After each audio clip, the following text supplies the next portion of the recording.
Miss Abigail Wynn never expected her quiet life as Redfern Ridge's schoolteacher to change. At 33, she had made peace with spinsterhood, her dreams of marriage and children long since buried beneath years of solitude. Then Boaz Cutter filled her doorway 6'6" of weathered cowboy, hat in hand, speaking words that would shatter her carefully ordered world. "I need a wife," he declared in that rumbling voice of his, "and you need strong sons to guard your winters." No courtship, no pretty promises, just honest truth from a man who had never learned to lie. When winter threatens and the town's whispers grow louder, Abigail makes a choice that surprises even herself. She agrees to marry this giant stranger, not for love, but for survival and respectability. But as autumn turns to winter on the wind-swept plains, something unexpected begins to bloom between them. Could this practical arrangement become the love she thought would never find her? Before we jump back in, tell us where you're tuning in from, and if this story touches you, make sure you're subscribed, because tomorrow I've saved something extra special for you. The September wind carried the scent of dying grass across Redfern Ridge, whipping through the wooden slats of the one-room schoolhouse where Miss Abigail Wynn had spent the better part of 8 years teaching arithmetic and reading to the children of ranchers and shopkeepers. The building groaned against the prairie gusts, its weathered boards bearing witness to countless seasons of harsh Wyoming weather. Abigail stood at the chalkboard, her brown hair pulled back in its usual tight bun, watching young Tommy Fletcher struggle with his multiplication tables. At 33, she had grown accustomed to the rhythm of her day's rise before dawn, walk the quarter-mile from her small cottage to the schoolhouse, 10 to 20-odd children, ranging from 6 to 14, then return home to the silence that had become her constant companion. 7 times 8, Tommy, she said gently, her voice carrying the patience that had made her beloved among the families of Redfern Ridge. The boy's face scrunched in concentration, his tongue poking out slightly as he worked through the problem. 56, Miss Wynn? Very good. She smiled, the expression lighting up features that, while not conventionally beautiful, held a warmth that made people feel seen and valued. Her mother had always said Abigail's eyes were her finest feature ear, soft hazel that seemed to change color with her moods, though they had grown more wistful with each passing year. The afternoon sun slanted through the windows, casting long shadows across the wooden desks where her students bent over their slates. She had arranged the desks herself when she first arrived, spacing them just so to catch the best light. Everything in the schoolhouse bore her careful attention. The alphabet cards she had painted by hand, the small library of books she had purchased with her own meager savings, the pot-bellied stove she tended with the devotion of a mother caring for a child. This place had become more than her workplace. It was her refuge, her purpose, her identity. Here she was valued. Here she mattered. Here she was not just the spinster teacher but Miss Wynn, who had taught the Carmichael boy to read despite his struggles, who had shown Mary Patterson that girls could be just as clever with numbers as boys, who had somehow managed to maintain order and learning in a frontier town where formal education was often seen as a luxury.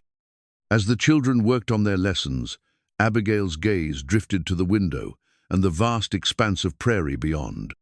The landscape stretched endlessly in all directions, rolling hills covered in buffalo grass, interrupted occasionally by stands of cottonwood trees that marked the path of hidden creeks. It was beautiful in its starkness, this land that demanded so much of those who chose to call it home. She had not chosen it, not really. 8 years ago, she had come to Redfern Ridge as a young woman of 25, carrying little more than a teaching certificate and the desperate hope that distance might heal the wounds left by a broken engagement back in Ohio. Henry Morrison had been a banker's son, suitable and safe, and when he had asked for her hand, she had believed it was the beginning of the life she had always imagined for herself. But Henry had also been weak, susceptible to his father's disapproval when it became clear that Abigail's family could offer no dowry, no connections, no advantage to their banking empire. The engagement had ended not with drama, but with a quiet conversation in her father's parlor. Henry's eyes unable to meet hers, as he explained that perhaps they had been too hasty, that marriage was a serious business matter that required careful consideration of all factors. She had left Ohio 2 weeks later, responding to an advertisement for a schoolteacher in the Wyoming Territory. Her parents had wept, begging her to reconsider, but Abigail had been determined to build a life on her own terms, free from the social expectations and matrimonial marketplace that had wounded her so deeply. Those first years had been hard. The isolation, the harsh winters, the loneliness that seemed to seep into her bones during the long nights when the wind howled across the prairie like a living thing. But gradually, she had found her place. The children adored her, their parents respected her, and she had carved out a small but meaningful existence in this corner of the frontier. Yet lately, as she watched her former students marry and start families of their own, as she attended christenings and birthday celebrations where she was always the maiden aunt figure, never the bride or mother, a familiar ache had begun to settle in her chest. She had made peace with spinsterhood, or so she told herself, but peace was not the same as happiness. The sound of boots on the wooden steps outside drew her attention back to the present. Parents sometimes came early to collect their children, especially when work on the ranches was pressing. She glanced at the clock, nearly 3:30. Soon she would dismiss the class and begin her solitary walk home. "Miss Wynn?" Sarah Mitchell, one of her brightest students, raised her hand. "I finished my arithmetic. May I help Tommy with his?" "Of course, dear. That's very thoughtful of you." Abigail watched the 12-year-old girl move to sit beside the struggling boy, patiently explaining the multiplication process in the simple, direct way that children often manage better than adults.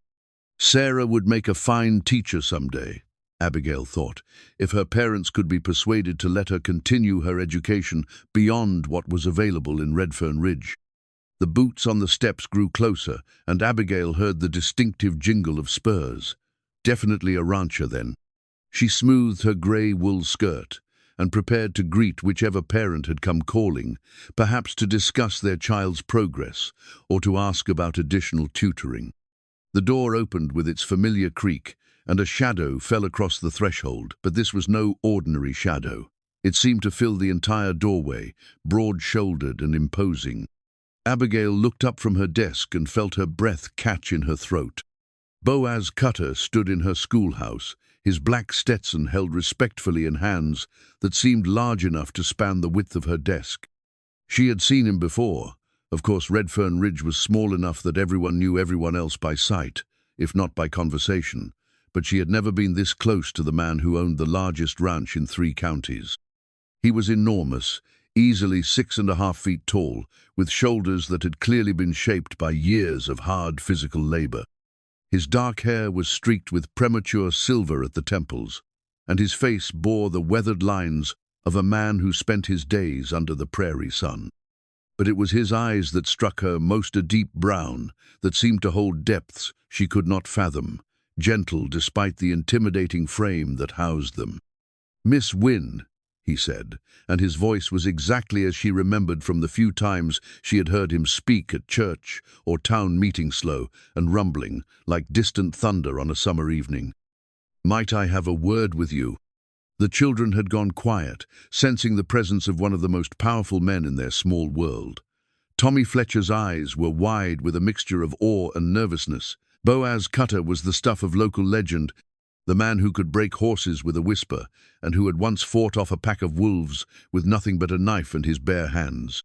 "Of course, Mr. Cutter," Abigail managed, though her voice came out slightly higher than usual. "Children, please continue with your work quietly. I'll be just outside." She rose from her desk, suddenly conscious of how small she must appear next to this giant of a man. At 5'4", she was of average height for a woman, but Boaz Cutter made her feel positively tiny. She followed him onto the small porch outside the schoolhouse, closing the door behind her to give them privacy. The afternoon sun was warm on her face, but she felt a shiver run down her spine that had nothing to do with the weather. This was unprecedented, Boaz Cutter seeking her out, asking for a private conversation. In all her years in Redfern Ridge, they had exchanged perhaps a dozen words, mostly polite greetings at Sunday service. He stood with his back to the vast prairie, his presence somehow both calming and unsettling. There was something in his manner of purposefulness, a gravity that suggested this was no casual visit to inquire about a neighbor child's education. "Miss Wynn," he began, then stopped, seeming to gather his thoughts. When he spoke again, his words were measured, deliberate. "I reckon you might think this strange, me coming here like this, but I've got something important to discuss with you." Abigail folded her hands in front of her, a gesture she had unconsciously adopted over the years when she felt nervous or uncertain. "I'm listening, Mr. Cutter." He looked at her directly then, those deep brown eyes holding hers with an intensity that made her heart skip. In the distance, she could hear the children's voices through the schoolhouse windows, the familiar sounds of learning and childhood that had formed the soundtrack of her adult life.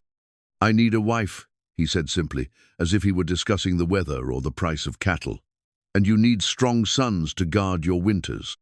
The words hit her like a physical blow, unexpected and overwhelming.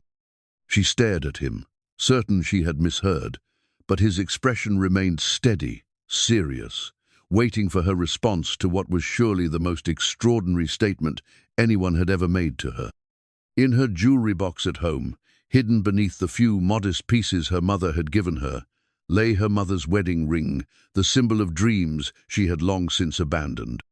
She had not looked at it in months, but suddenly she could picture it clearly, the simple gold band that represented everything she had convinced herself she no longer wanted. She began, then stopped, her mind reeling. "I'm not sure I understand what you're asking, Mr. Cutter." "I'm not asking," he replied, his voice gentle but firm. "I'm stating a fact. Two facts, actually. I've got a ranch that needs a woman's touch, and winter's coming hard this year. You've got nobody to look after you when the snow flies deep, and this town's got ideas about unmarried women that ain't getting any kinder with time." His directness was both shocking and somehow refreshing. No flowery speeches, no false promises, just honest assessment of their respective situations. It should have offended her, this reduction of marriage to mere practicality, but instead she found herself listening, truly listening, to what he was saying. "Mr. Cutter, I hardly know you," she said finally, her voice barely above a whisper. "You know I'm honest," he replied. "You know I work hard and pay my debts. You know I've never been married and never had children. And you know this ranch could provide for you better than teaching school ever will." He paused, then added more softly, "And you know you're tired of being alone." That last observation struck her with painful accuracy. How had he seen what she had tried so hard to hide, even from herself? She felt heat rise in her cheeks and turned slightly away, looking out over the prairie that stretched endlessly toward the horizon. The silence stretched between them, filled with the whisper of wind through the grass and the distant lowing of cattle. Inside the schoolhouse, she could hear Sarah Mitchell's patient voice explaining fractions to the younger children.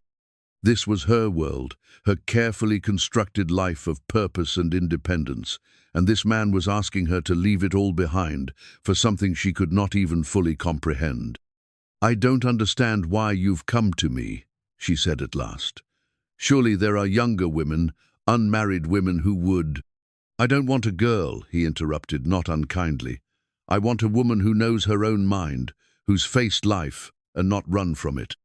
I want someone I can talk to when the work's done, someone who can hold her own in this country." He gestured toward the schoolhouse. "You've been doing that for 8 years. That tells me what I need to know about your character." Abigail felt something flutter in her chest, not quite hope, but something close to it. When had anyone last spoken to her as if she were valuable for reasons beyond her usefulness as an unmarried woman who could teach their children? When had anyone seen her as more than just the spinster schoolteacher, deserving of pity and patronizing kindness? "What exactly are you proposing, Mr. Cutter?" she asked, surprised by the steadiness of her own voice. "Marriage," he said simply. "A partnership. I won't lie to you and say it's about love. I don't know much about that particular sentiment. But I know about respect and I know about taking care of what's mine. You'd have a good home, security, position as my wife. And in time, he paused, seeming to choose his words carefully. In time, maybe we'd find something more than just convenience in each other's company. The honesty of it was breathtaking. No pretty words, no false promises of passion and romance. Just a practical arrangement between two adults who understood the realities of frontier life. And yet, there was something in his manner, something in the way he looked at her, that suggested depths beneath the pragmatic surface. "I would need time to consider," she said finally. "Of course." He placed his hat back on his head, the gesture somehow making him seem even larger, more commanding. "But don't take too long, Miss Wynn. Winter's coming, whether we're ready or not, and some decisions get harder the longer you wait to make them." He touched the brim of his hat in a gesture of farewell, then stepped off the porch and walked toward his horsey, massive bay, gelding that seemed to be the only creature in Redfern Ridge that could carry his weight with ease. Abigail watched him mount with the fluid grace of a man born to the saddle, then ride away across the prairie, his figure growing smaller until it disappeared into the vast landscape that had shaped them both. She stood on the porch for a long moment, her hand resting on the railing, her mind churning with the impossibility of what had just occurred. Inside the schoolhouse, the children continued their lessons, unaware that their teacher's carefully ordered world had just been turned upside down by a proposition as unexpected as it was practical. When she finally returned to her classroom, Sarah Mitchell looked up with bright, curious eyes. "Was that about one of us, Miss Wynn? Are we in trouble?" "No, dear," Abigail replied, her voice surprisingly calm. "Nothing like that at all." But as she watched her students work, as she went through the familiar motions of teaching and guiding and encouraging, her mother's wedding ring seemed to burn in her memory, a reminder of dreams she had thought were safely buried, but which Boaz Cutter's unexpected visit had somehow stirred back to life. That evening, Abigail sat at her small kitchen table, staring at the marriage contract Boaz Cutter had left with Hira. Simple document that outlined their arrangement with the same straightforward honesty he had shown in person. The paper lay before her like a bridge between two different lives, one familiar and safe, the other unknown and full of possibility. The contract was handwritten in a careful, masculine script that surprised her. She had expected something crude, befitting a rough rancher, but the penmanship was educated, thoughtful. The terms were fair more than fair. She would keep her teaching position if she desired, have her own household allowance, maintain separate quarters initially, and be treated with the respect due a wife in all public matters. "Marriage of practical convenience," she read aloud, the words echoing in her empty cottage. "Between Boaz Cutter and Abigail Wynn, entered into for mutual benefit and protection, with the understanding that affection may grow, but is not required for the fulfillment of marital duties." The clinical language should have repelled her, but instead she found it oddly comforting. No false promises, no deceptions about love at first sight. Just two adults making a sensible decision about their futures. A knock at her door interrupted her thoughts.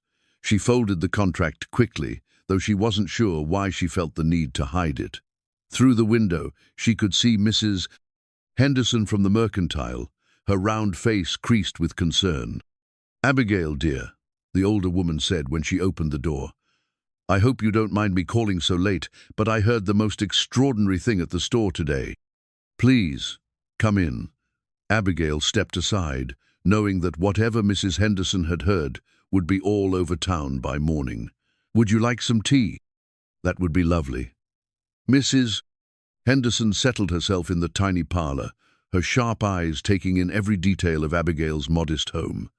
"Now then, is it true that Boaz Cutter came to see you at the school today?" Word traveled fast in a town of 300 souls. Abigail busied herself with the tea kettle, buying time to think. "Mr. Cutter did stop by, yes." "And?" Mrs. Henderson's voice carried the eager anticipation of someone who thrived on being the first to know the latest news. "What did he want?" Abigail poured the tea carefully, her hands steady despite the turmoil in her mind. "He had a proposition for me." What sort of proposition? The older woman leaned forward, her eyes bright with curiosity. There was no point in trying to keep it secret. By tomorrow, everyone would know anyways. Small towns had their own mysterious ways of spreading information. Better to control the narrative herself. He asked me to marry him, Abigail said simply. Mrs. Henderson's teacup clattered against its saucer. Marry him? Boaz Cutter? But he's never shown interest in any woman, not in all the years he's been here. And you've never. You two barely know each other. That's what I told him, Abigail replied, settling into her chair with her own cup. He said it was a practical arrangement. He needs a wife, and I need. She paused, the words sticking in her throat. Security. The older woman stared at her in amazement. And what did you tell him? I told him I would consider it. Mrs. Henderson set down her tea entirely, her expression shifting from curiosity to concern. Abigail, dear, I know the winters are hard on you, living alone out here, but marriage to a man you don't love. Are you sure this is wise? The question hung in the air between them. Was it wise? By conventional standards, certainly not. But conventional standards had not served her particularly well so far. What would you have me do, Mrs. Henderson? Abigail asked quietly. I'm 33 years old. I have no family, no prospects, and every year that passes makes it less likely that I'll find traditional marriage. Mr. Cutter is offering me a chance at a different kind of life. But he's so. Mrs. Henderson gestured vaguely, searching for words. Imposing, intimidating, all those stories about his strength, his temper when crossed. Aren't you afraid? Abigail considered the question seriously. She had been aware of Boaz's reputation, the stories of his physical prowess, his success with the ranch, the way other men deferred to him. But in their brief conversation, she had seen something else beneath the intimidating exterior. He was gentle with me, she said finally, respectful, honest about what he could offer and what he expected in return. There are worse things than marrying a good man who deals fairly. Mrs. Henderson shook her head, clearly unconvinced. The whole town will be talking about this. Some will say you're being practical, but others. She left the sentence hanging. Others will say I'm desperate, Abigail finished. Perhaps they're right, but perhaps being desperate isn't always a bad thing if it leads you to make a necessary change. After Mrs. Henderson left, Abigail returned to the contract. She read it through 3 more times, considering each clause, each implication. The marriage would take place within 2 weeks if she agreed. She would move to his ranch, but could maintain the schoolhouse as long as she wished. He would provide for her material needs and protect her as his wife. In return, she would manage his household, and in time, hopefully bear his children. The next morning brought a parade of visitors, each more curious than the last. By noon, it seemed half the town had found reasons to stop by the schoolhouse or her cottage. The reactions were predictably mixed, shocked, some envious, some disapproving. I think it's romantic, declared Mary Patterson, one of her former students who had married young and now had 3 children of her own. Like something from a storybook, the mysterious rancher and the schoolteacher. I think it's scandalous, countered Mrs. Hartwell, the preacher's wife. Marriage should be based on love and Christian devotion, not mere convenience. Dr. Morisano, relation to her former fiancé, took a more practical view. Boaz Cutter is a good man, if a solitary one. He's honest, hard-working, and prosperous. You could do worse, Abigail. But it was 8-year-old Tommy Fletcher who provided the most compelling argument. When she walked him home after school, he looked up at her with serious blue eyes and asked, "Miss Wynn, are you really going to marry Mr. Cutter?" "I'm thinking about it, Tommy." "Why?" "Because he fixed our fence when Papa hurt his back, and he didn't ask for nothing in return, and he let me pet his horse once. His hands are real big, but he was gentle with the horse. Mama says gentle hands mean a gentle heart." That evening, Abigail found herself standing at her window, looking out at the prairie as the sun set in a blaze of orange and gold. The vastness of the landscape never failed to move, its beauty and its harshness intertwined like lovers, locked in an eternal dance.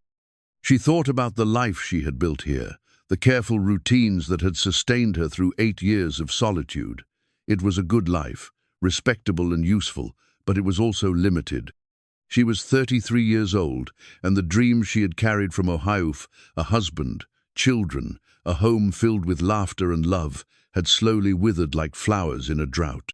But what if they didn't have to wither? What if, instead of the romantic love she had once imagined, there could be something else: partnership, respect, shared purpose? Boaz Cutter was offering her the chance to find out. She retrieved the contract from her kitchen drawer and read it one final time. Then, with steady hands, she signed her name at the bottom, Abigail Wynn, soon to become Abigail Cutter. The act felt both momentous and surprisingly simple, like stepping across a threshold into a room she had never seen but somehow always known was waiting for her. Tomorrow, she would find Boaz and give him her answer.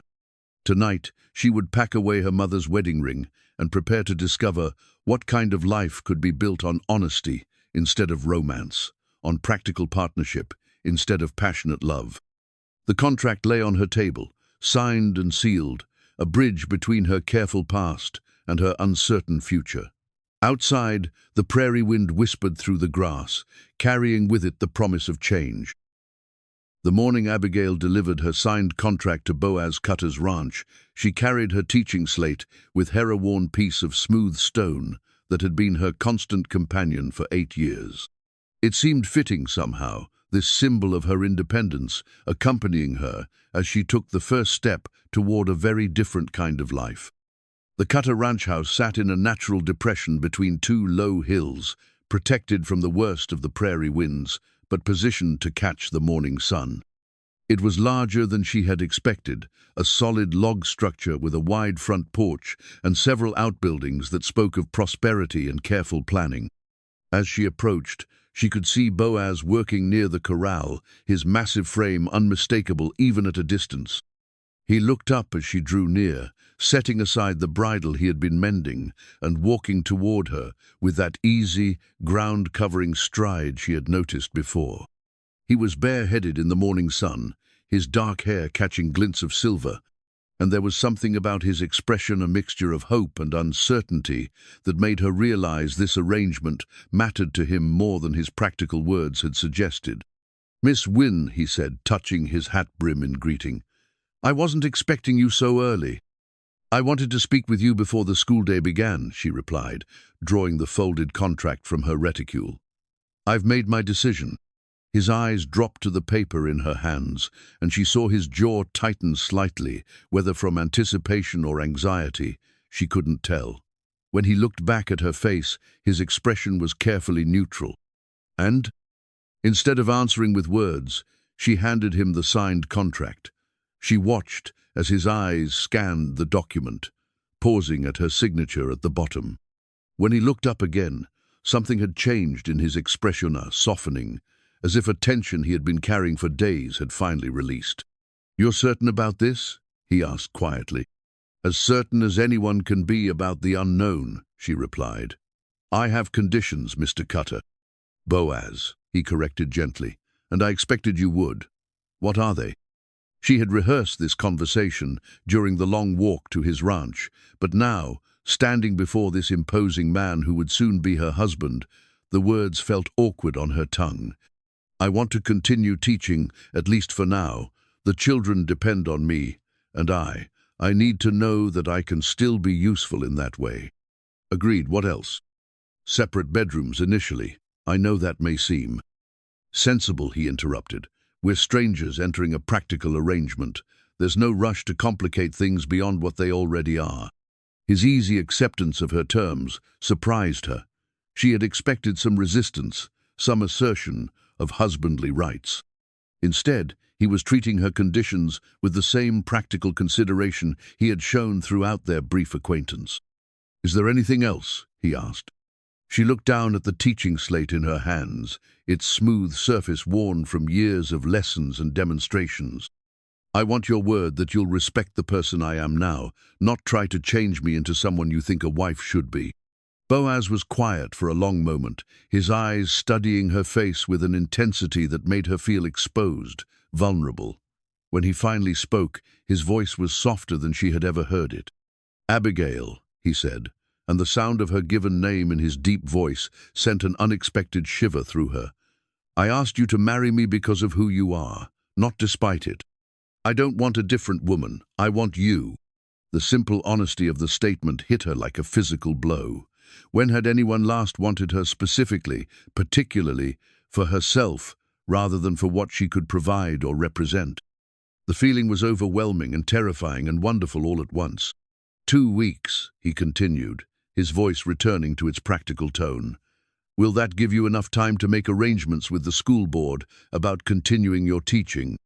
"Yes," she managed, though her voice came out slightly hoarse. "Yes, I think so." "Good, I'll speak with Reverend Matthews about the ceremony. Nothing fancy, just the legal requirements and a few witnesses." She nodded, then found herself hesitating. There was so much they hadn't discussed, so many practical details that would need to be worked out. "Boaz," she said, testing his name on her tongue and finding it fit better than she had expected. "What do you expect from me? Day to day, I mean. I've lived alone for 8 years. I don't know how to be a wife." A ghost of a smile touched the corners of his mouth. "I don't know how to be a husband either. I figure we'll learn together." The simplicity of it was both reassuring and daunting. No grand romantic gestures, no passionate declarations, just 2 people agreeing to figure out life together as they went along. She spent the next 2 weeks in a strange suspension between her old life and her new one. The townspeople watched her with a mixture of fascination and concern, as if she were a fascinating specimen of womanhood gone slightly mad. Some of the women tried to advise her on marriage, offering tips on cooking and household management that assumed she knew nothing about running a home. Mrs. Patterson, the banker's wife, took it upon herself to educate Abigail about wifely duties, speaking in euphemisms that would have been amusing if they hadn't been so mortifying. Other women shared their own marriage stories, some happy, some cautionary, all delivered with the air of women welcoming a new member to their mysterious sisterhood. The men were simpler in their reactions. They either congratulated her on making a good match, or looked at her with the peculiar mixture of pity and bewilderment that men reserved for women who made choices they couldn't understand. Through it all, Abigail continued teaching, holding her classes and tending to her students with the same dedication she had always shown. The teaching slate became her anchor, its familiar weight in her hands, reminding her that regardless of what else might change, she was still Miss Wynn, educator and guardian of young minds. It was young Sarah Mitchell who asked the question that had been haunting Abigail's own thoughts. "Miss Wynn, after you get married, will you still be our teacher?" "For as long as you need me and I'm able," Abigail replied, though even as she said the words, she wondered if she was making a promise she might not be able to keep. "Will you have babies?" asked little Emma Cole with the frank curiosity of childhood. The question sent heat flooding through Abigail's cheeks. Children that had been part of Boaz's original proposition, the promise of strong sons to guard her winters. The thought of bearing his children, of creating life with this man she barely knew, was both thrilling and terrifying. "Perhaps," she said carefully, "someday." As the wedding day approached, Abigail found herself caught between anticipation and panic. She had no wedding dress. Such luxuries seemed inappropriate for a marriage of convenience, but she did have a good blue wool dress that brought out her eyes. It would have to do. The night before the ceremony, she sat in her cottage for what might be the last time as a single woman, her teaching slate propped against the lamp on her table. Tomorrow, she would become Mrs. Boaz Cutter, mistress of one of the largest ranches in 3 counties. The transformation seemed impossible to believe. She thought about the dreams she had carried as a young woman, romantic notions of courtship and passionate love, of being swept off her feet by a man who would adore her above all else. Those dreams belonged to someone else now, someone younger and more innocent, someone who hadn't yet learned that life rarely matched the stories in books. But perhaps there were different kinds of dreams, more practical ones, that could still lead to happiness. Perhaps partnership and respect could grow into something deeper, more lasting than the fleeting passion she had once imagined. The teaching slate caught the lamplight, its surface reflecting her face back at her in wavering, uncertain lines. Tomorrow, she would discover what kind of woman she would become as Boaz Cutter's wife. Tonight, she was still Abigail Wynn, schoolteacher, independent and alone, but no longer entirely resigned to remaining so. Outside her window, the prairie stretched endlessly toward the horizon, vast and challenging and full of possibilities she had never allowed herself to imagine.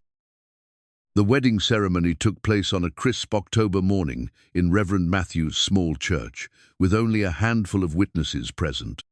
Abigail wore her blue wool dress and carried a simple bouquet of prairie wildflowers that Boaz had surprised her with, purple asters and golden black-eyed Susans that he had gathered himself from the hills surrounding his ranch. As they stood before the altar, she was acutely aware of the vast size difference between them. Her hand felt tiny in his as they exchanged vows that were practical rather than poetic, promising to care for each other, in sickness and in health, for richer or poorer, but making no mention of love or cherishing. It was exactly what they had agreed upon, yet something in Abigail's chest ached for the words that weren't spoken. When Reverend Matthews pronounced them husband and wife, Boaz lifted her hand to his lips and pressed a gentle kiss to her knuckles, a gesture so unexpectedly tender that it brought tears to her eyes. Then it was over, and she was Mrs. Cutter, bound to a man she had known for less than a month. The ride to the ranch house in Boaz's wagon was quiet, filled with the awkward silence of two people who had just committed their lives to each other without really knowing what that commitment would mean in practice. Abigail kept her hands folded in her lap, clutching the wildflower bouquet and trying to calm the butterflies that had taken up residence in her stomach. "Nervous?" Boaz asked as they approached the house. "Yes," she admitted. "You?" "Yes," he replied, and somehow his honesty made her feel better. The ranch house looked different as they approached, not just a building she was visiting, but her home now. Boaz had clearly made an effort to prepare for her arrival. The windows sparkled, the porch had been swept clean, and there were fresh curtains hanging in the front windows that definitely hadn't been there during her previous visits. He helped her down from the wagon with careful hands, his touch lingering just a moment longer than necessary. "I've prepared a room for you," he said, lifting her small trunk of belongings. "Upstairs, facing east, so you'll catch the morning light." The interior of the house was surprisingly comfortable and well-appointed. The main room featured a large stone fireplace, comfortable chairs, and to her amazement, a substantial bookshelf filled with volumes she wouldn't have expected a rancher to own. Her eyes widened as she took in titles by Shakespeare, Dickens, and Emerson. "You're surprised," Boaz observed, following her gaze. "I am," she admitted. "I didn't expect that I could read." There was amusement in his voice rather than offense. "My mother was a teacher before she married my father. She insisted on education, even for a boy who seemed destined for ranch work." This revelation shifted something in Abigail's understanding of the man she had just married. She had assumed he was uneducated, despite the careful handwriting on their marriage contract. The discovery that they shared a love of books created an unexpected bridge between them. "I brought some of my own books," she said hesitantly. "I hope that's all right." "More than all right," he gestured toward the bookshelf. "I had hoped you might add to the collection."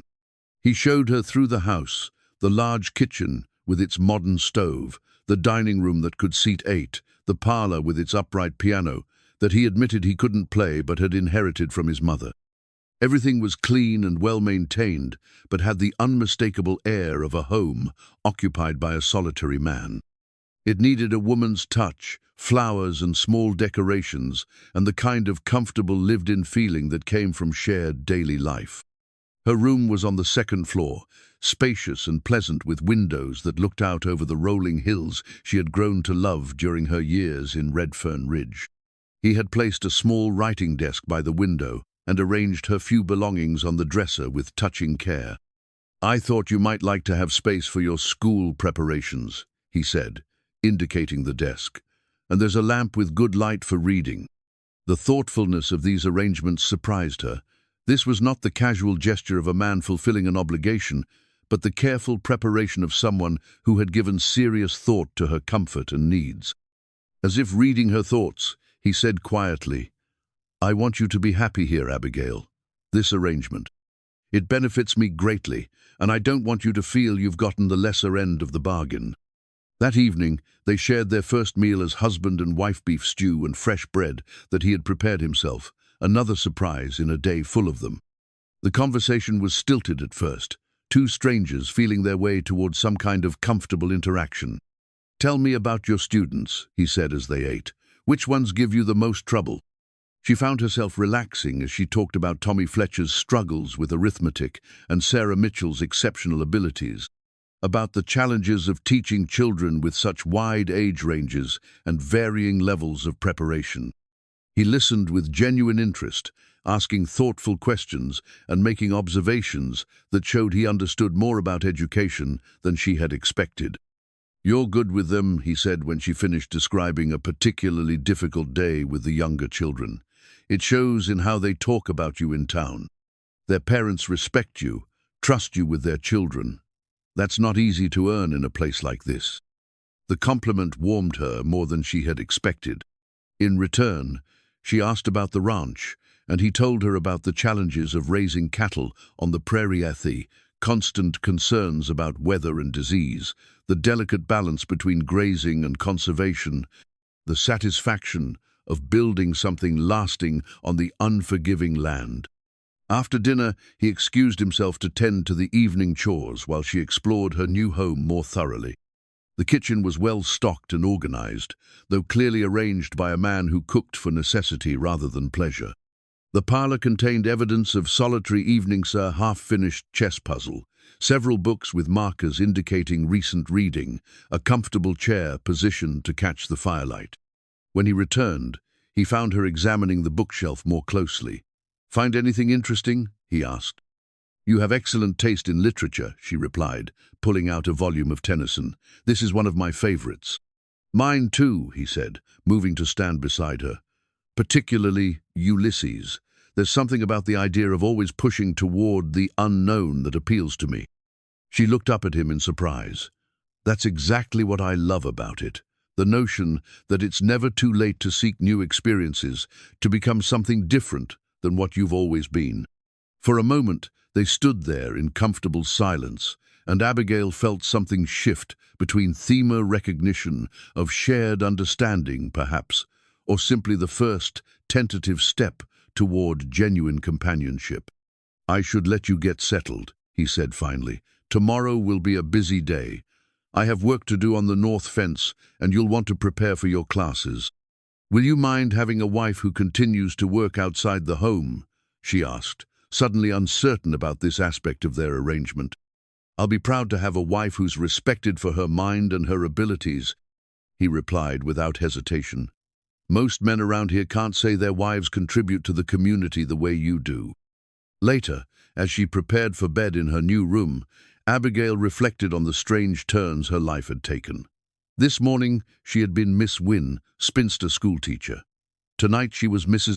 Cutter, married to a man who read Tennyson and arranged wildflower bouquets and thought carefully about where to place a writing desk for optimal light. It wasn't love nor yet, perhaps not ever in the passionate sense she had once imagined. But it was something more than mere convenience, something that hinted at possibilities she hadn't dared to consider when she signed their practical contract. Outside her window, the prairies stretched endlessly under a canopy of stars, and for the first time in 8 years, Abigail fell asleep in a house where she wasn't alone. 3 weeks into their marriage, Abigail found herself kneeling in the cold earth behind the ranch house, her hands deep in soil as she planted the kitchen garden seeds that Boaz had surprised her with. The small paper packet carrots, beans, lettuce, herbs represented something more than just practical provisions for the coming year. They were a symbol of permanence, of putting down roots, of building a future together that extended beyond mere convenience. "You don't have to do that," Boaz said, approaching from the barn where he'd been tending to a mare with an injured hoof. "I can hire someone from town to plant a garden."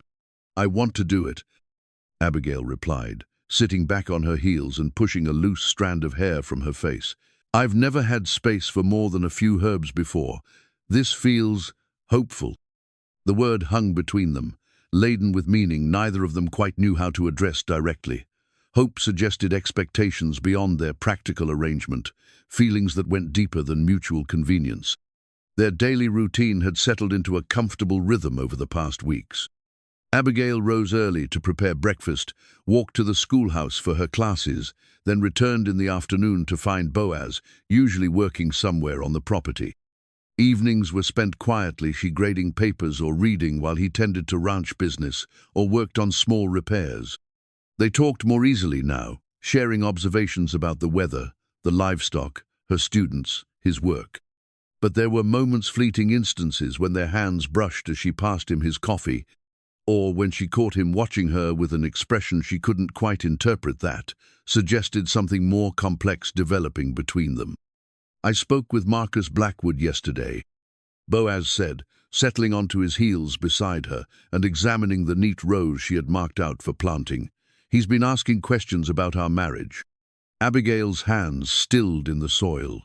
Marcus Blackwood owned the ranch adjacent to theirs, a man known for his ambition and his resentment of Boaz's success.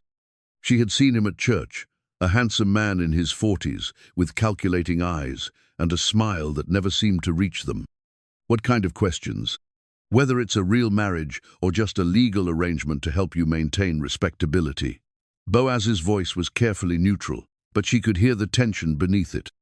"He seems to think a woman like you wouldn't willingly tie herself to a man like me unless there was some kind of desperation involved."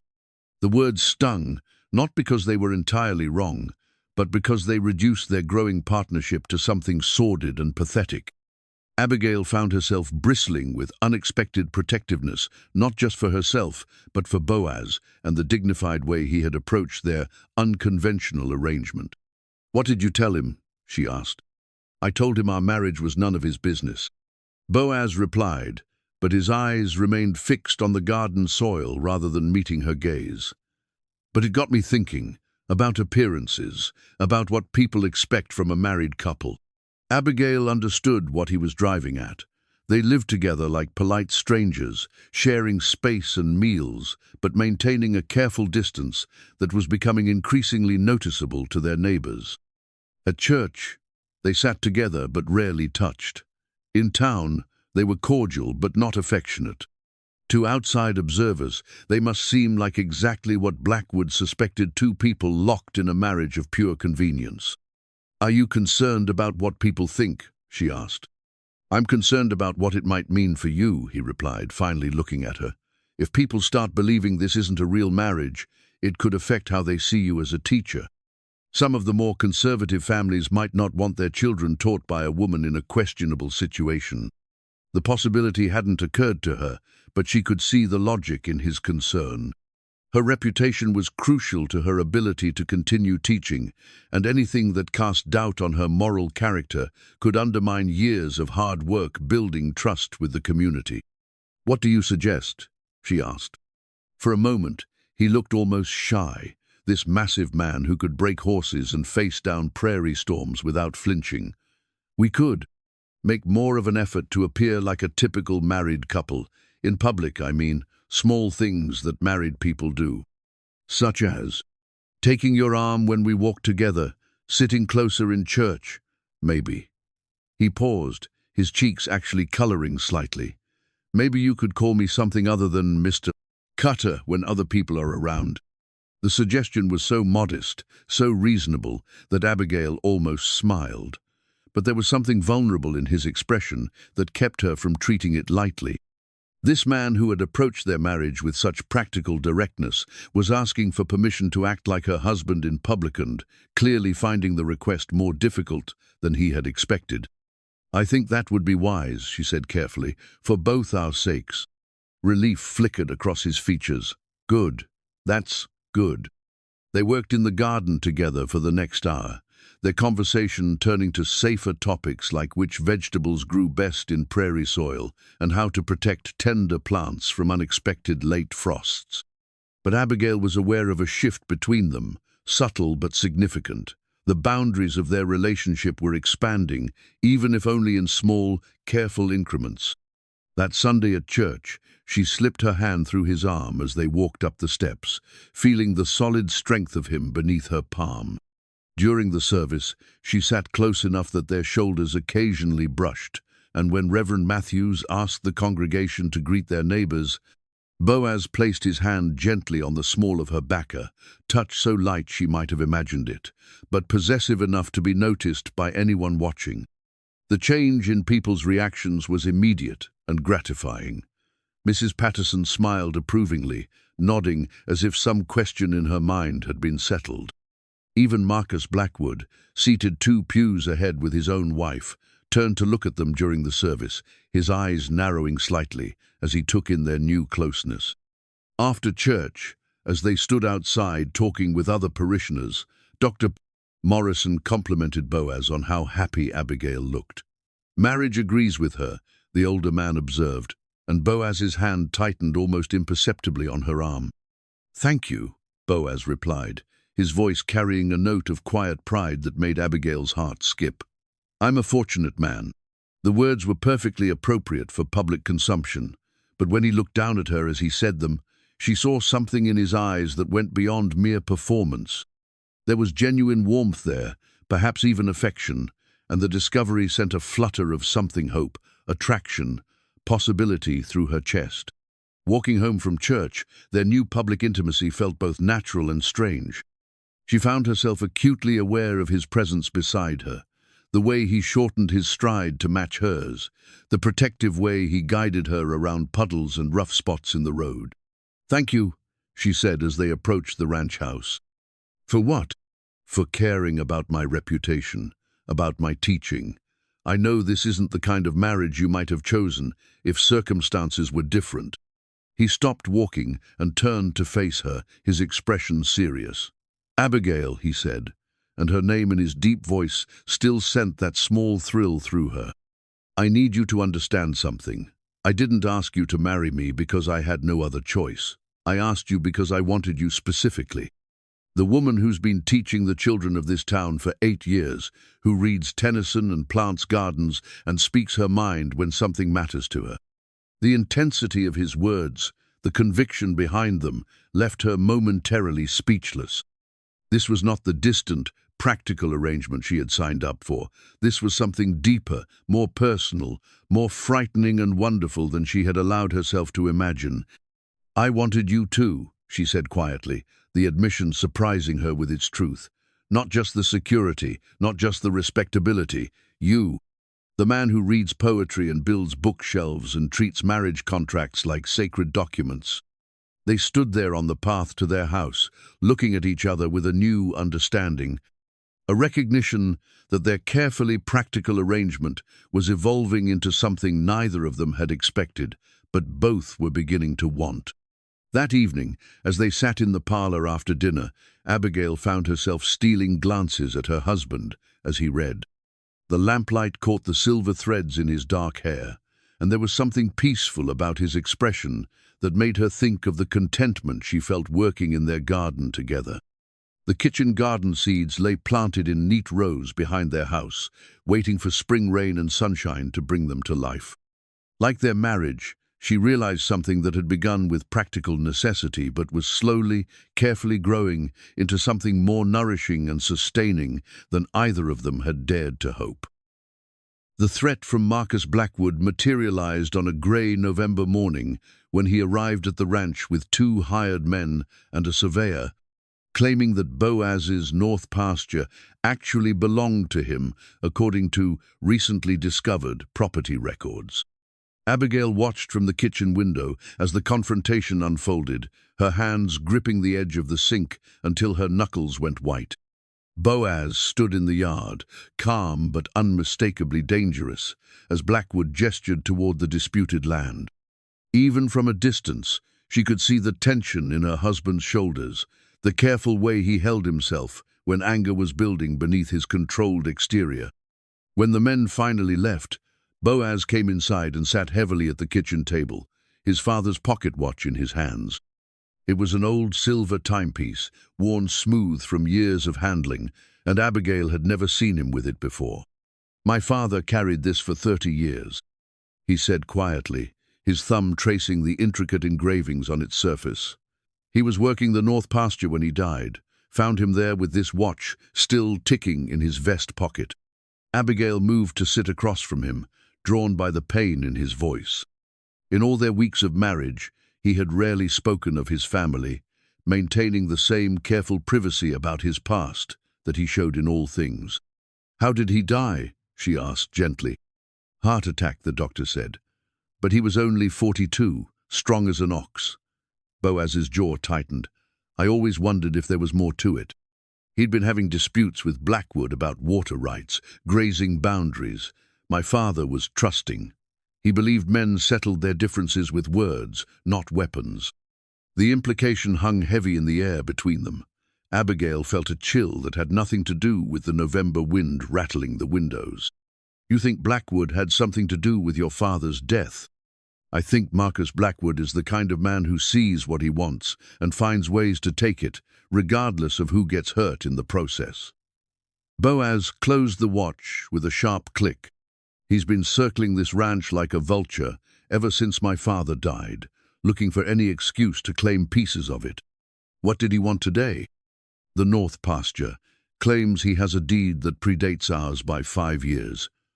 Boaz's voice carried a bitter edge. "Convenient that this deed should surface just now, when I have a wife to consider, when I'm not just responsible for myself anymore." The protective note in his voice sent warmth through Abigail's chest, even as fear settled like a cold stone in her stomach. She was beginning to understand that their marriage had made them both targetshire because she was now tied to Boaz's property and prosperity, him because he now had something precious that could be threatened. "What can we do?" she asked. "Fight it legally, for now. Get our own surveyor out there, examine the documents." He looked at her directly, and she saw something she had never seen before, in his steady brown eyes uncertainty, perhaps even fear. "But Abigail, I need you to understand what you've gotten yourself into by marrying me. This could get dangerous." "Are you trying to frighten me away?" she asked, surprised by the steadiness of her own voice. "I'm trying to give you the chance to leave before things get worse." The words stung more than she had expected. After weeks of growing closeness, of tentative affection blooming between them, he was still thinking of their marriage as something she might want to escape from. "And go where?" she asked, her voice sharper than she intended. "Back to my cottage? Back to being pitied as the spinster who couldn't even make a marriage of convenience work? You could leave Redfern Ridge entirely. Start over somewhere else. I'd make sure you had enough money to—" "Stop." The word came out with such force that Boaz actually leaned back in his chair. "Just stop. Do you think I'm the kind of woman who runs at the first sign of trouble? Do you think 8 years of teaching frontier children, of surviving prairie winters alone, of building a life in this harsh country has left me so delicate that I can't handle a land dispute? I think you're brave and strong and deserving of a peaceful life," he replied quietly. "I think you've already sacrificed enough for other people's needs, and you shouldn't have to sacrifice your safety for mine." The gentleness in his voice deflated her anger as quickly as it had risen. This wasn't about doubting her strength, it was about his unwillingness to put her in danger, his need to protect what had become precious to him. "Boaz," she said, reaching across the table to cover his hands with hers. The touch seemed to surprise them both. It was the first time she had initiated physical contact between them. "I'm not going anywhere. This is my home now, our home. Whatever comes, we'll face it together." He turned his hands palm up, capturing hers in his much larger ones. The calluses on his fingers told the story of years of hard work, and she found herself tracing them with her thumbs, marveling at the gentleness of which these strong hands were capable. "I've never had anyone to protect before," he admitted. "Never had anyone whose safety mattered more than my own. It's terrifying. The confession was so honest, so vulnerable, that it took her breath away. This man who seemed strong enough to wrestle bears was afraid not for himself, but for her. "You're not alone anymore," she said softly. "We protect each other." That night, for the first time since their wedding, they sat together on the parlor sofa instead of in separate chairs. It was a small thing, but significant, another boundary crossed, another step toward genuine intimacy. As she worked on lesson plans and he examined legal documents related to the property dispute, their shoulders touched occasionally, creating a warmth that had nothing to do with the fire crackling in the hearth. "Read me something," he said suddenly, nodding toward the book of poetry she had set aside.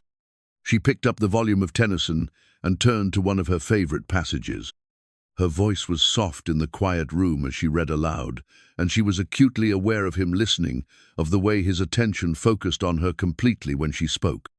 When she finished, he was quiet for a long moment. "Your voice is lovely," he said finally.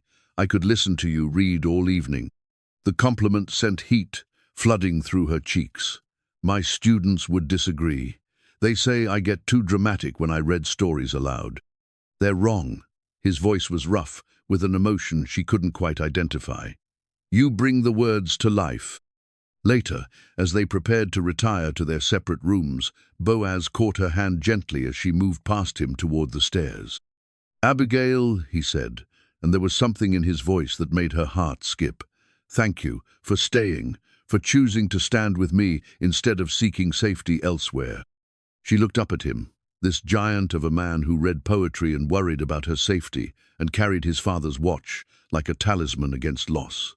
"Thank you for giving me something worth standing for." He lifted her hand to his lips, pressing a kiss to her knuckles, just as he had on their wedding day. But this time, the gesture felt differentless, formal, more intimate, charged with the growing connection between them. As she climbed the stairs to her room, Abigail carried with her the memory of his touch, the warmth in his eyes when he looked at her, the growing certainty that their practical arrangement was transforming into something deeper and more precious than either of them had dared to hope for. Outside, the November wind howled across the prairie, carrying with it the promise of winter storms and unknown challenges. But inside their home, something fragile and beautiful was taking root, growing stronger with each passing day. The forgery was discovered in the most unlikely of places, tucked between the pages of a book on cattle breeding that Abigail had borrowed from the church library. She had been looking for information to help her better understand Boaz's work when the folded paper fluttered out, landing at her feet like a message from fate itself. At first glance, it appeared to be just another land deed, the kind of legal document that seemed to multiply like weeds in a territory where boundaries were constantly shifting and claims overlapping. But as her teacher's eye, trained to spot discrepancies and forgeries in student work, examined the document more closely, she noticed several troubling inconsistencies. The paper was aged, certainly, but the ink seemed too dark, too fresh. The handwriting, while attempting to mimic the formal script of official documents from 20 years past, had subtle characteristics that marked it as much more recent. Most damning of all, the surveyor's seal bore a name she recognized: Thomas Hartley, who had only been licensed in the territory for 3 years. Her hands trembling with the implications of what she was holding, Abigail gathered her skirts and ran across the prairie toward the north pasture where Boaz was working on fence repairs. The wind whipped her hair from its careful bun, and her breath came in sharp puffs in the cold air, but she didn't slow down until she reached him. "Boaz," she called, holding up the document. "You need to see this." He straightened from his work, immediately sensing the urgency in her voice. When she pressed the paper into his hands, his expression grew darker with each line he read. "Where did you find this?" he asked quietly, but there was something dangerous in his tone that made her step closer to him instinctively. "Between the pages of a book from the church library, hidden like someone meant to retrieve it later but forgot." She watched his face as understanding dawned. "It's a fake, isn't it?" The deed Blackwood showed the surveyor? More than fake, his voice was steady, but she could see the anger building in his eyes like storm clouds gathering on the horizon. "This is a practice copy. Look here." He pointed to corrections in the margin, places where someone had tested different variations of the forged handwriting. Whoever made this was perfecting their technique before creating the final version. The implications crashed over Abigail like a cold wave. "He's been planning this for years. The claim on your land, the threats, all of it. Longer than that, I think." Boaz folded the document carefully, his movements deliberate and controlled. "My father died 20 years ago this month. Right here in this pasture, working alone, no witnesses." He looked out over the disputed land with eyes that seemed to see into the past. "I was 17, grieving, overwhelmed by trying to run a ranch I wasn't ready for. If someone had wanted to alter property records, steal land, cover up a crime, that would have been the perfect time."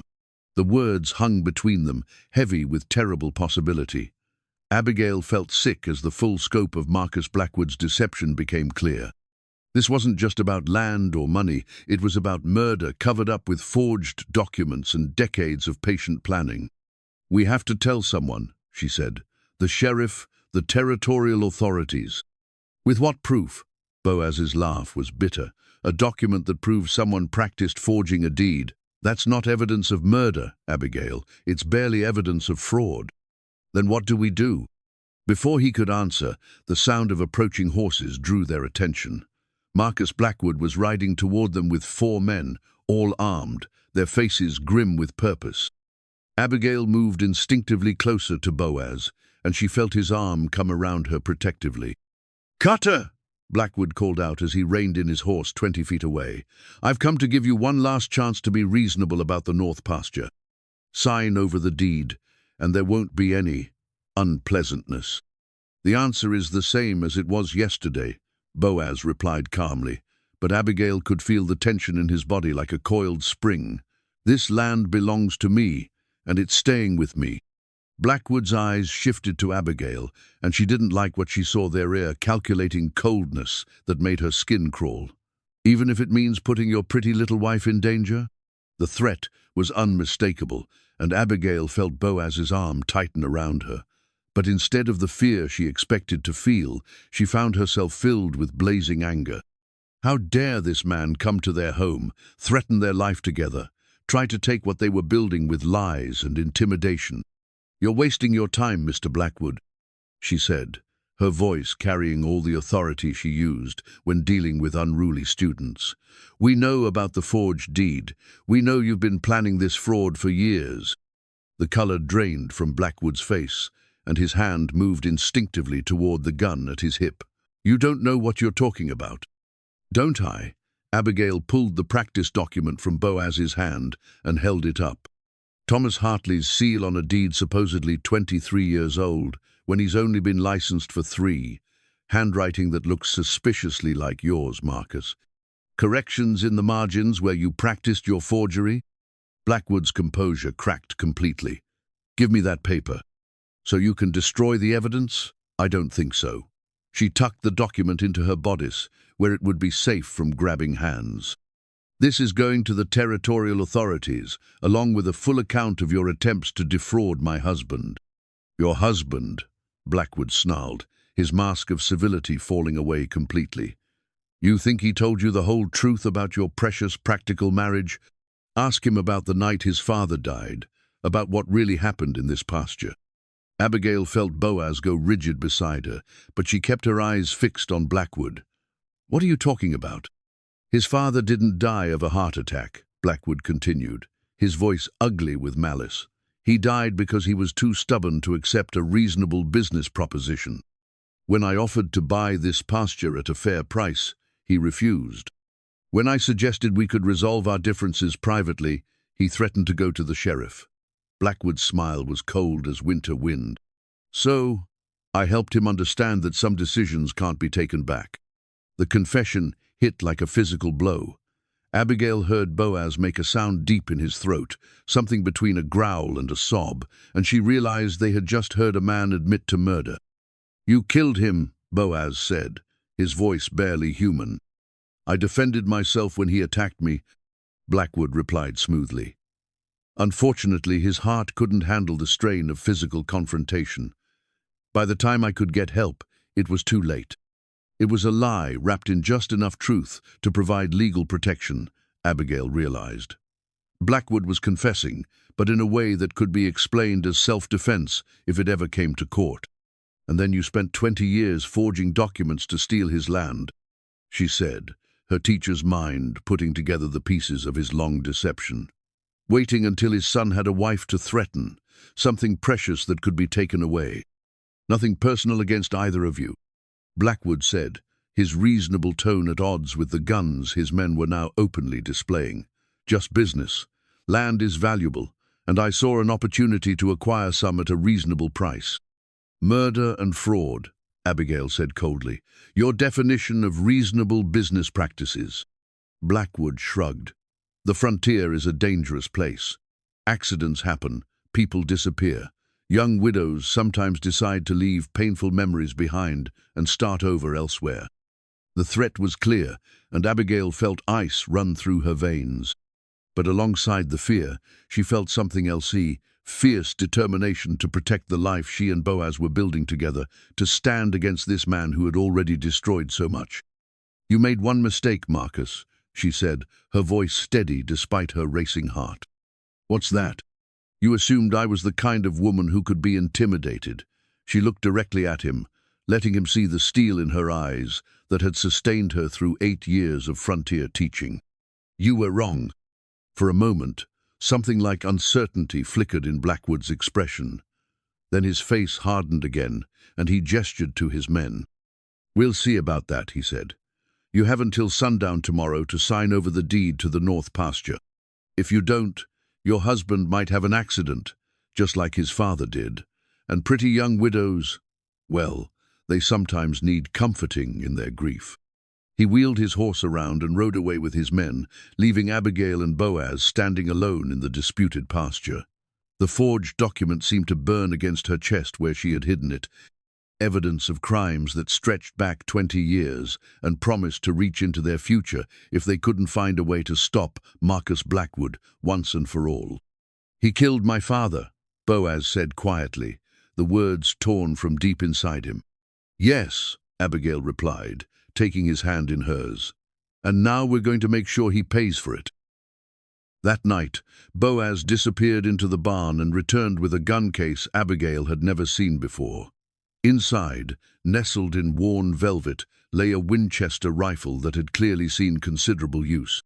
His hands were reverent as he lifted it, checking its mechanisms with the practiced ease of someone who knew weapons intimately.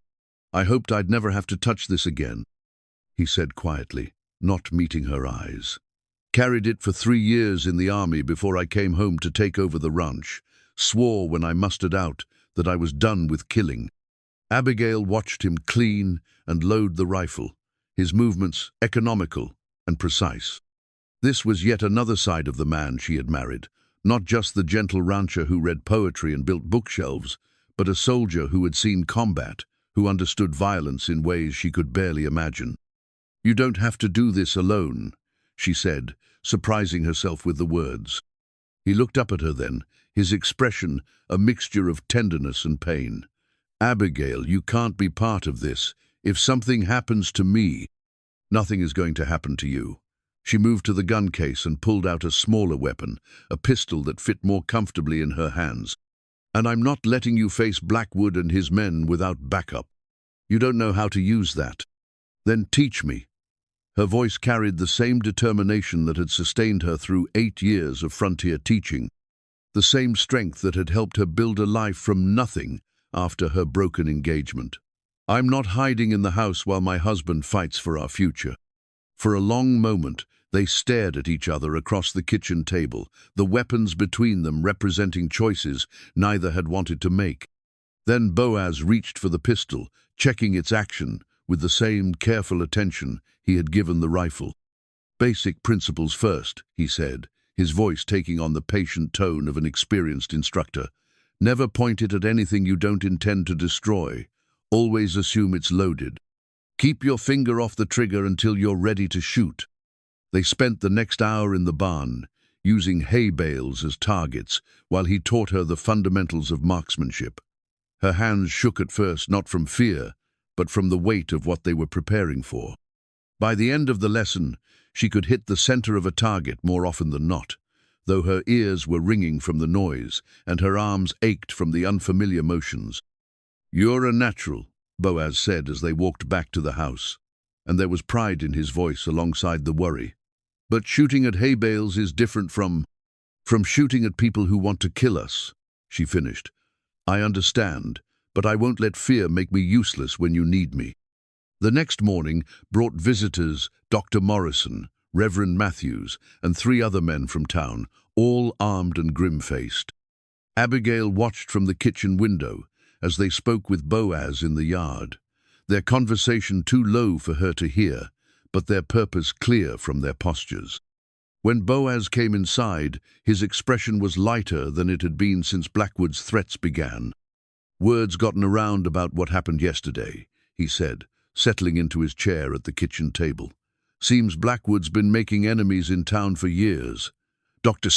Morrison remembers some suspicious injuries among Blackwood's hands, men who asked too many questions or knew too much. Reverend Matthews says 3 families have left town suddenly after disputes with Blackwood over land or water rights.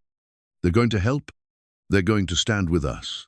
His hand found hers across the table, warm and steady. "This isn't just about our ranch anymore. It's about stopping a man who's been terrorizing this whole county for decades." The plan they developed was simple but effective.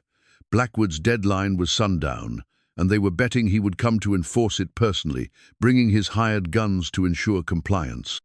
The men from town would position themselves around the ranch house, creating a crossfire that would make it impossible for Blackwood to retreat once the shooting started. "What's my role?" Abigail asked. "You stay in the house, safe, while we handle this," Boaz replied, but his tone suggested he already knew what her response would be. "No." She looked around the table at the assembled men, her voice carrying all the authority she used in her classroom. "This fight started because Blackwood thinks he can intimidate a woman, thinks I'm a weakness he can exploit. I won't hide while you risk your lives to protect me." Dr. Morrison cleared his throat awkwardly. "Mrs. Cutter, with all due respect, this isn't work for a lady." "With all due respect, Doctor," she interrupted, "I've been taking care of myself on this frontier for 8 years. I can shoot, I can think clearly under pressure, and I have as much right to defend my home as anyone else at this table."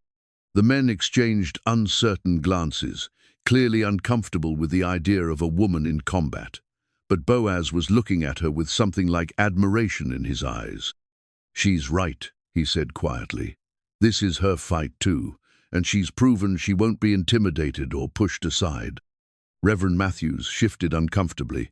"It goes against nature, a woman in a gun battle." "What goes against nature is murder disguised as business," Abigail replied sharply. "Marcus Blackwood killed my husband's father and has spent 20 years profiting from that crime. If you think I'm going to cower in a corner while he threatens to do the same thing to Boaz, you don't know me very well." The discussion continued for another hour, but eventually the men agreed to include her in their plans. She would position herself in the upstairs window of the house, where she could see the approach from the main road and provide covering fire if needed. It wasn't the front lines, but it was participation, and it acknowledged her right to fight for the life she and Boaz were building together. As the sun began its slow descent toward the horizon, the men took their positions. Dr. Morrison behind the barn, Reverend Matthews and 2 others in the small grove of cottonwoods near the creek, the remaining man in the hayloft, where he could see in all directions. Boaz remained in the yard, visible and apparently alone, though Abigail knew he had the rifle within easy reach. She settled herself at the bedroom window, the pistol loaded and ready in her hands. From this vantage point, she could see the road stretching away toward town, empty now but soon to carry men intent on violence and theft. The waiting was the hardest part. As the shadows lengthened and the temperature dropped, Abigail found her mind wandering to the changes in her life over the past months. 6 months ago, she had been resigned to spinsterhood, content with her small, safe existence as the town schoolteacher.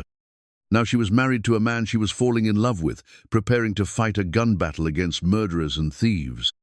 The irony was not lost on her that Marcus Blackwood's threats had accomplished something he had never intended. They had forced her and Boaz to depend on each other, to move beyond the careful boundaries of their practical arrangement into something deeper and more precious than either had dared hope for. A movement on the road caught her attention. Riders approaching 5 men, heavily armed, Marcus Blackwood unmistakable in the lead. Abigail felt her heart begin to race, but her hands remained steady on the pistol. Whatever happened in the next few minutes would determine not just their physical survival, but whether the life she and Boaz were building together could continue to grow. She watched as they drew closer, saw the confident way Blackwood sat his horse, the casual violence suggested by his companion's postures. He thought this would be easy an intimidated rancher and his frightened wife, surrendering valuable land rather than risk a fight they couldn't win. He was about to learn how wrong he was. "Be careful," she whispered, though she wasn't sure if the words were meant for Boaz, for herself, or for the fragile but growing love that had surprised them both with its strength and its promise. The school bell Abigail had borrowed from the schoolhouse sat on the windowsill beside her, its brass surface gleaming in the late afternoon sun. It would be her signal to the men positioned around the ranch 3 quick rings when Blackwood and his riders came within range. 2 more when the shooting started. She didn't have to wait long. Marcus Blackwood rode into the yard like a conquering general, his 4 hired guns spreading out in a practiced formation that spoke of experience with this kind of intimidation. They were confident, relaxed, clearly expecting no real resistance from a rancher and his schoolteacher wife. "Cutter!" Blackwood called out, his voice carrying easily across the yard. "Time's up. You ready to be reasonable, or do we have to make this unpleasant?" Boaz stood in front of the house, his hands loose at his sides, the Winchester rifle leaning against the porch rail within easy reach. From her position at the window, Abigail could see the tension in his shoulders, the careful way he balanced his weight, ready to move in any direction at a moment's notice. "I told you yesterday," Boaz replied, his voice calm and steady. "This land stays with me. It belonged to my father, and it belongs to me." "Your father's dead," Blackwood said with casual cruelty, "has been for 20 years. Time to let go of the past and face reality." Abigail's hand tightened on the school bell. The men were close enough now, well within the range they had discussed. She lifted the bell and rang it 3 times, the clear bronze notes carrying across the prairie like a warning. Blackwood's head snapped up at the sound, his eyes searching for the source. "What was that?"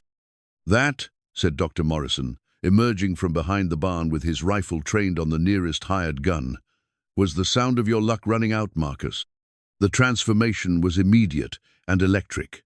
Blackwood's men reached for their weapons, but they found themselves facing gun barrels from 3 directions as the townsmen emerged from their positions. Reverend Matthews stepped out from the cottonwoods, his usual gentle demeanor replaced by grim determination. The other men appeared from their hiding spots, all armed, all ready. "Seems you're outnumbered," Boaz said, finally reaching for his Winchester and bringing it to bear on Blackwood himself. "Maybe you should reconsider your position." For a moment, the tableau held armed men facing each other across the ranch yard, tension crackling between them like lightning before a storm. Abigail held her breath, knowing that the next few seconds would determine whether this ended with words or violence. Then one of Blackwood's meaner, lean, dangerous-looking individual with scars on his face made the decision for everyone. His hand darted toward his gun, and the yard exploded into chaos. Abigail rang the school bell twice more, the signal for battle joined, though the gunfire that erupted made any further signals unnecessary. She brought her pistol up, sighting on one of Blackwood's men who was trying to flank Dr. Morrison, and squeezed the trigger. The recoil surprised her, stronger than she had expected, but her shot was true. The man spun and fell, clutching his shoulder, his own weapon flying from his grasp. She had never shot another human being before, and the reality of it hit her like a physical blow. The responsibility, the irreversible nature of violence, the way it changed everything in an instant. But there was no time for reflection. Below in the yard, Boaz was moving with the fluid grace of a trained soldier, using the porch for cover as he worked his rifle with deadly efficiency. One of Blackwood's men was down permanently. Another was wounded and trying to crawl to safety. But Marcus Blackwood himself had dismounted and was stalking toward the house with murder in his eyes. "Come out here, Cutter," he shouted, his composure finally cracking completely. "Face me like a man instead of hiding behind that school-teaching wife of yours." The insult sent rage flashing through Abigail's chest. She leaned out the window, her pistol trained on Blackwood's center mass. "I'm not hiding," she called down to him. "I'm right here." Blackwood's head snapped up, and for a moment their eyes met across the distance. She saw surprise there, and something that might have been respect, before his face hardened again. "Should have minded your own business, schoolteacher," he snarled, bringing his own gun up to bear on her window. But Boaz was already moving, lunging from the porch with a roar of pure rage that seemed to shake the very air. "Don't you dare point that gun at my wife!" The two men collided in the center of the yard, with bone-jarring force, Blackwood's shot going wide as Boaz tackled him to the ground. They rolled in the dust, grappling for control of their weapons, and Abigail realized with growing horror that she couldn't get a clear shot without risking hitting her husband. Around them, the battle was winding down. Dr. Morrison and the other townsmen had subdued or scattered the remaining hired guns. But the real fight, the personal war between Boaz and the man who had murdered his father, was just beginning. Blackwood was smaller than Boaz, but wiry and desperate, fighting with the vicious cunning of a cornered animal. He managed to break free from Boaz's grip and scrambled backward, his gun coming up again. "Should have died with your father," he screamed, finger tightening on the trigger. The school bell was still in Abigail's left hand, its weight solid and reassuring. Without conscious thought, she drew back her arm and hurled it with all the strength and accuracy that 8 years of playground supervision had given her. The brass bell struck Blackwood in the side of the head with a resounding clang, sending him staggering sideways just as his shot went off. The bullet intended for Boaz's heart passed harmlessly through the air where he had been standing a moment before. And then Boaz was on Blackwood again, this time with no interference, no weapons between them, just two men settling a debt that was 20 years overdue. The fight in the yard was brutal and decisive. Blackwood, dazed from the school bell's impact, could not match Boaz's combination of size, strength, and righteous fury. Within moments, he was pinned to the ground, Boaz's hands around his throat, 20 years of grief and anger, finally finding their target. "This is for my father," Boaz growled, his voice barely human. "For every year you let me believe he died of natural causes. For every night I wondered if I could have saved him." Blackwood's face was turning purple, his legs kicking weakly as he struggled for air. Around them, the other men watched in grim silence, understanding that this was justice being served, not murder being committed. But Abigail could see something in her husband's face that terrified her, a darkness that spoke of a line about to be crossed, a choice that would haunt him for the rest of his life, regardless of how justified it might be. The soldier in him, the part that had seen too much violence already, was taking control. "Boaz," she called from the window, her voice cutting through the red haze of his rage. "Don't. He's not worth damning yourself." For a moment, his grip tightened, and she thought he might not hear her. Then his eyes found hers across the distance, and she saw the man she had married, fighting against the darkness of his past, love warring with vengeance in his expression. Slowly, his hands loosened. Blackwood gasped and wheezed, drawing desperate breaths, but he was alive. "You're right," Boaz said, his voice hoarse with emotion. "He's not worth it." He looked down at the broken man beneath him. "But he is going to pay for what he's done." Dr. Morrison stepped forward with rope from his medical bag, and they bound Blackwood securely while he was still too dazed to resist effectively. The forged deed Abigail had discovered, along with Blackwood's own confession in front of witnesses, would be enough to see him hanged for murder and fraud. As the adrenaline of battle began to fade, Abigail found herself shaking with reaction. She set the pistol carefully on the windowsill and hurried downstairs, desperate to touch her husband, to reassure herself that he was whole and unhurt. He met her at the bottom of the stairs, his arms coming around her with desperate strength. For a long moment they held each other without words, both trembling with the aftermath of violence and the knowledge of how close they had come to losing everything they were building together. "I thought he was going to kill you," she whispered against his chest. "I thought he was going to shoot you out of that window," he replied, his voice rough with emotion, "when I saw him point that gun at you. But he didn't. We're both here. We're both alive." Dr. Morrison cleared his throat respectfully. "We should get Blackwood to town, turn him over to the sheriff before word gets out and someone decides to take justice into their own hands." As the men prepared to transport their prisoner, Reverend Matthews approached Abigail with something glittering in his Hampshire mother's wedding ring, which she realized she had never actually worn. "I found this on the ground," he said gently. "Must have fallen from your things during the fight." She stared at the simple gold band, symbol of dreams she had thought were lost forever. Then she looked up at Boaz, this man who had given her not the passionate romance she had once imagined, but something deeper and more lasting: partnership, respect, and love that had grown from practical beginnings into something precious and true. "Would you put it on my finger?" she asked him quietly. His hands were gentle as he slipped the ring into place, his eyes never leaving hers. "With this ring," he said softly, echoing words from a ceremony they had never had, "I thee wed, not from convenience or necessity, but from love." "From love," she repeated, and the words felt like a vow more sacred than any they had spoken in the church. The sun was setting over the prairie, painting the sky in brilliant shades of orange and gold, as Marcus Blackwood was loaded into Dr. Morrison's wagon for the journey to town and justice. His hired guns were either dead or captured. His decades-long reign of terror finally ended. "It's over," Boaz said, his arm tight around Abigail's waist as they watched the wagon disappear down the road. "No," she replied, looking down at the wedding ring that finally rested where it belonged, on the hand of a woman who had found the love she thought would never come. "It's just beginning." The school bell lay in the dust where it had fallen after striking Blackwood, its bronze surface dented but still intact. Tomorrow she would return it to the schoolhouse where it belonged, where it would continue to call children to learning and community to gathering. But tonight it had served a different purpose, just as a signal or a weapon, but as a symbol of the life she had built on her own and would now continue building with the man she loved. A life that had begun with practical necessity, but had bloomed into something neither of them had dared to hope for when they signed that simple contract so many weeks ago.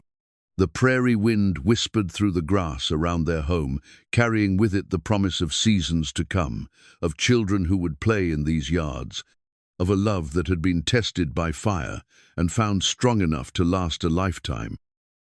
6 months after Marcus Blackwood's trial and execution, Abigail stood in the doorway of the nursery that Boaz had built onto their home, her hands resting on the gentle swell of her belly.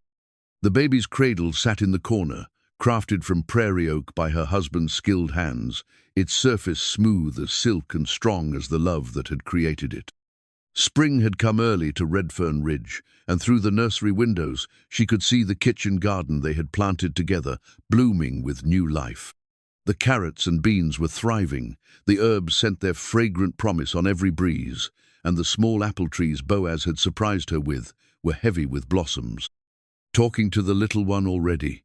Boaz asked from behind her, his arms coming around her to rest his hands over hers on their unborn child. "Telling him about his father," she replied, leaning back against his solid warmth. "About the man who builds cradles and plants, gardens, and reads poetry by firelight." "Him?" Boaz's voice held gentle amusement. "You sound very certain about that. A mother knows these things." She turned in his arms, marveling as she did every day, at the way this giant of a man could be so tender, so careful with the precious things in his life. Besides, you wanted strong sons to guard our winters, remember? His expression grew soft with memory and wonder. I remember a lot of things from that day. How terrified I was that you'd refuse. How certain I was that I was asking too much of you. You weren't asking too much, she said, reaching up to trace the lines around his eyes that spoke of laughter shared and burdens eased by partnership. You were offering me everything I thought I'd lost forever. The sound of children's voices from the schoolhouse carried on the morning air, reminding her that in an hour she would need to ring the school bell, the same brass bell that had once served as her weapon, but had returned to its proper purpose of calling young minds to learning. She had continued teaching throughout her pregnancy, with Boaz's full support and the community's blessing, and would do so until their child needed her more than her students did. Mrs. Patterson stopped by yesterday while you were in town, she said. She wanted to know if we'd decided on names yet. And what did you tell her? That we were considering several options. She smiled up at him. Though I do have a favorite. Let me guess something literary. Byron? Tennyson? Shakespeare? She laughed, the sound filling the sunny nursery with joy. Samuel, after your father. So our son will know the good man he's named for and the legacy he's inheriting.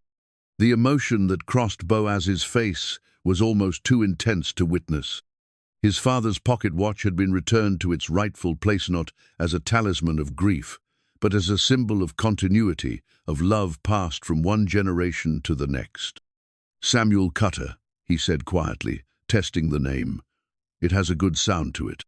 A strong name for a strong boy who'll grow up knowing he's loved and wanted and part of something bigger than himself. They stood together in comfortable silence, contemplating the future that stretched before them: spring, planting and harvest celebrations, first steps and first words, the daily joys and challenges of building a life together on the unforgiving but beautiful prairie they both loved. Do you ever regret it? Boaz asked suddenly. Giving up your independence, tying yourself to a rancher you barely knew? Abigail considered the question seriously, as she had many times over the past months. The woman who had signed that practical contract seemed like a stranger, no resigned to loneliness, convinced that love was a luxury she could never afford.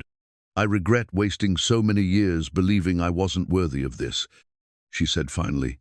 I regret all the time we might have had if I'd been brave enough to hope for something better than mere survival. And I regret thinking that practical arrangements were safer than risking my heart, he replied, his hands moving gently over the curve where their child grew. Turns out love was the practical choice all along it. Just took me 35 years to figure that out. The school bell began its familiar call across the prairie, rung by Sarah Mitchell, who had volunteered to help with school duties as Abigail's pregnancy advanced. Soon, children would fill the one-room schoolhouse with their eager voices and boundless energy, learning the lessons that would prepare them for their own futures on the frontier. But for now, Abigail and Boaz stood in their child's nursery, surrounded by the life they had built from nothing more than mutual need and careful hope.